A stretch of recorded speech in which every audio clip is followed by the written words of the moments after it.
Desde tu perspectiva como periodista, ¿crees que los medios de comunicación masivos como la televisión o la radio siguen funcionando hoy en día como mecanismos ideológicos que favorecen a las élites, tal como proponía la Escuela de Frankfurt, o cuál es su opinión? A ver, yo creo que primero es como vital entender un poco qué era lo que proponía la Escuela de Frankfurt, ¿no? La Escuela de Frankfurt un poco decía que los grandes grupos de poder, en este caso referidos en medios de comunicación masivas y por lo tanto grupos empresariales que financian estos medios de comunicación masiva, de cierta forma dominaban o buscaban una forma de dominar el pensamiento popular, público, etcétera. Bajo esa premisa, yo creo que es súper importante entender que eso es algo que se puede hacer muy fácilmente, porque los medios de comunicación masiva, sobre todo la televisión y la radio, hoy en día llegan a millones de personas. No menciono la prensa escrita como tal, porque la prensa escrita está llegando más a un sector, digamos, mayor de la población. No encuentras un universitario comprando un periódico, por ahí lo puedes encontrar leyendo en digital, pero solo el encabezado y las tres primeras líneas, no hay más allá, ¿no? Sin embargo, yo sí creo que hay, respondiendo ya directamente a tu pregunta, que existe cierta forma de adoctrinamiento respecto a los medios, pero ¿por qué principalmente? Porque todos los medios, y esto, bueno, nos los enseñan desde el primer ciclo de la carrera, cumplen con una agenda política, cultural, etcétera. ¿Y esto qué es lo que hace? Que los medios informen lo que desean informar y lo que va de acuerdo a los intereses de sus grupos publicitarios, ¿no?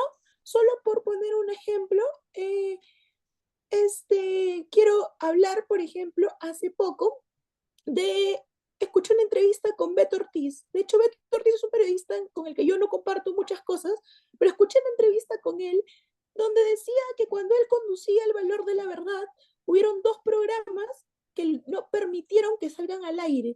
Y esos programas tenían que ver con la Federación Peruana de Fútbol, porque estaban involucrados muchos futbolistas en un Valor de la Verdad de una chica de la farándula, y el otro está involucrado el BBVA, el banco BBVA. Entonces, ¿qué pasó? Que estos dos factores hicieron que de cierta forma se manipularan, digamos, compartir dicha información y por publicidad el medio dijo, prefiero no perder esta plata en publicidad y me ahorro de compartir esta información, ¿no? Y esto es solamente un ejemplo de cómo la publicidad y cómo las grandes empresas de cierta forma manipulan la información que termina saliendo en los medios, lo cual, mirándolo ya desde un punto de vista de negocio y empresarial, es completamente válido, porque si uno, digamos, tiene la posibilidad de ganar más dinero de cierta forma y decide alinearse a eso, no habría ningún problema, pero sí lo hay porque es este mismo medio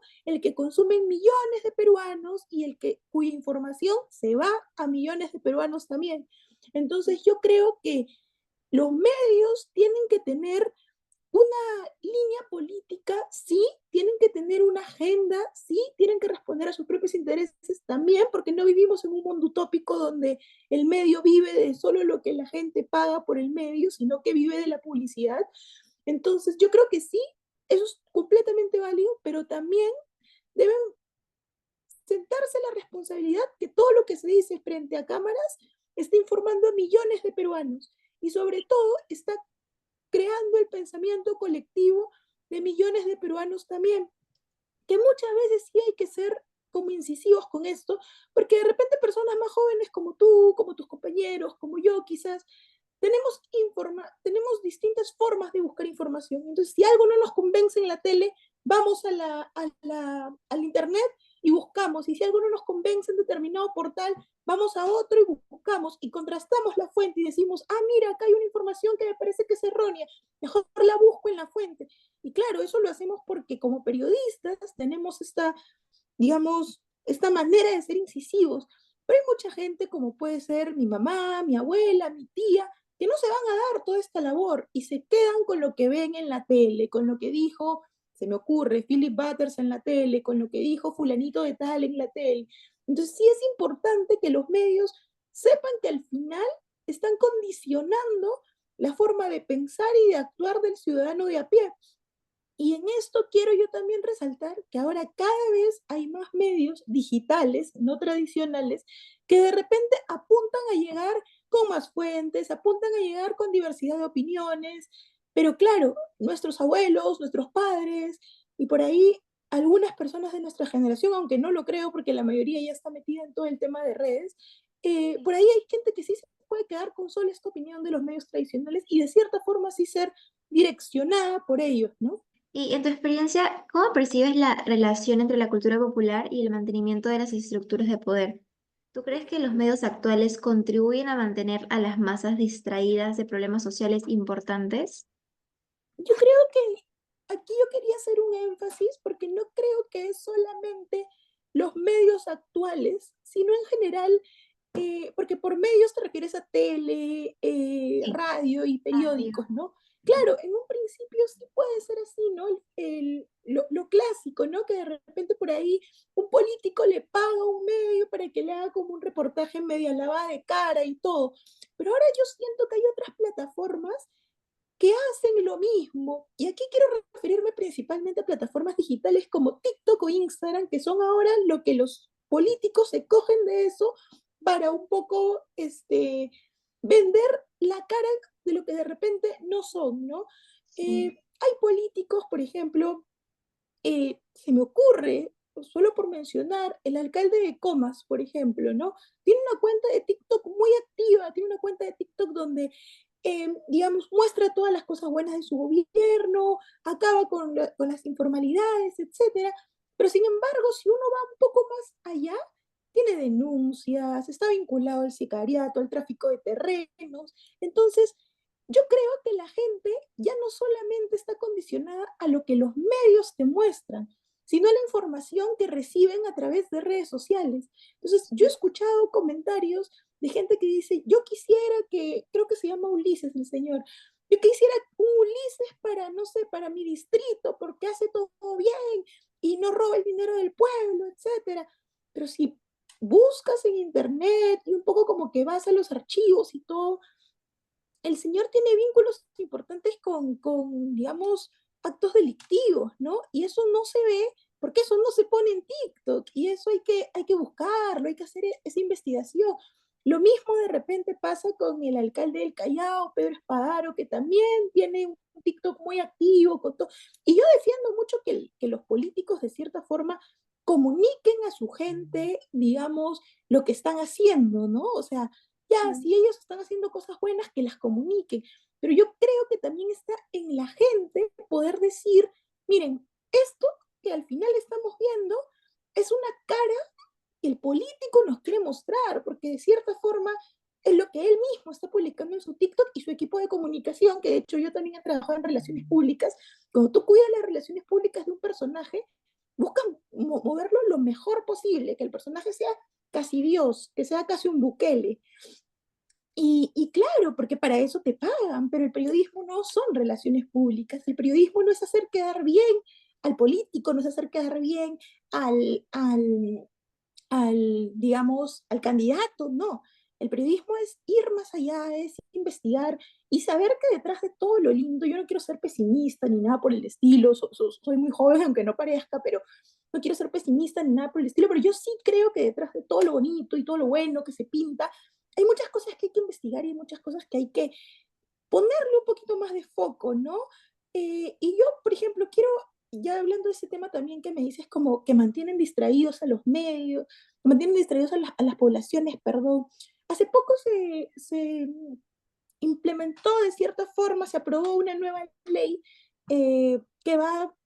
bueno, habla mucho de cómo va a funcionar el sistema de pensiones, la AFP, ¿no? Y yo en realidad soy una persona que no sé si va a vivir hasta los 65 años, no sé si algún día yo veré mis aportes y los cobraré y tendré como una vida con esos aportes, no lo sé. Probablemente no lo haga, pero siento que a cualquiera de nosotros eso debería importarnos, o sea, eso debería formar parte de nuestra conversación.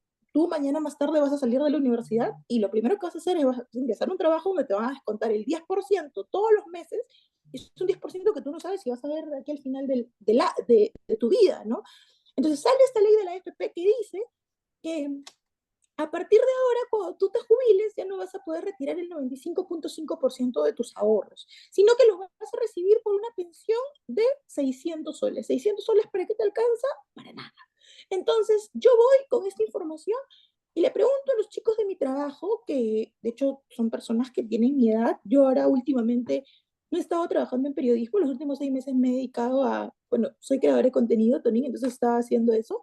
Y voy y les pregunto, pero claro, es un mundo completamente distinto y ellos no tienen la visión que tiene un periodista. Entonces voy y les digo, chicos, ¿qué opinan de este tema? Por menos se inició un estallido social en Chile, entonces, o sea, ¿qué opinan? Deberíamos como, no sé, de cierta forma salir a marchar, reclamar los derechos, etcétera, y nadie estaba enterado del tema. Y eso me sorprendió bastante porque eso, yo no leo periódicos, soy honesta, no leo periódicos físicos, es decir, yo los leo digitales, escucho podcasts de noticias, etcétera. Y ese día fui y me compré un periódico, creo que fue La República, si es que no me equivoco, y la ley, o sea, la noticia estaba, pero era como un cuarto de página. O sea, ni siquiera estaba como en titular ni en nada por el estilo. Entonces, hay un poco como que, obviamente, la noticia todavía estaba en desarrollo. Yo entiendo que de repente al día siguiente sí sacaron un titular, no lo sé. Pero, o sea, llevar a que la gente se informe de eso es importante. ¿Y cómo me llegué a informar yo de eso? Yo veo un podcast que dan todos los días, de 12 a 2, creo, y en ese podcast hablaron de esa reforma. Entonces, yo creo que en todos lados hay información. Lo importante es que el ciudadano quiera buscar esa información y que Ujú. quiera sobre todo mantenerse. Yo sé que de repente a alguien no le va a importar que la presidenta se gaste la mitad de nuestros impuestos en un viaje o en unas joyas. Yo sé que de repente a la gente no le va a importar, pero cosas como estas que tienen que ver con tu futuro, con tu plata, con tu vida, con lo que vas a hacer, porque hay gente que de aquí va a vivir de su jubilación, probablemente tú puedas fundar un negocio y lo que tú quieras, pero hay amigos que sí van a vivir de su jubilación y no estar enterados de eso, al final es como que les va a caer un baldazo de agua fría y es durísimo, ¿no? Entonces, ya Sí. redondeando un poco tu pregunta, yo creo que sí, sí creo que los medios también juegan un papel ahí de por ahí cortinas de humo cuando pasa algo importante para entretener a la población, pero yo creo que más que los medios, está en la misma población poder quitarse esa venda de los ojos y esa cortina de humo de cierta forma y buscar la información que necesita, buscar la información que crea correcta,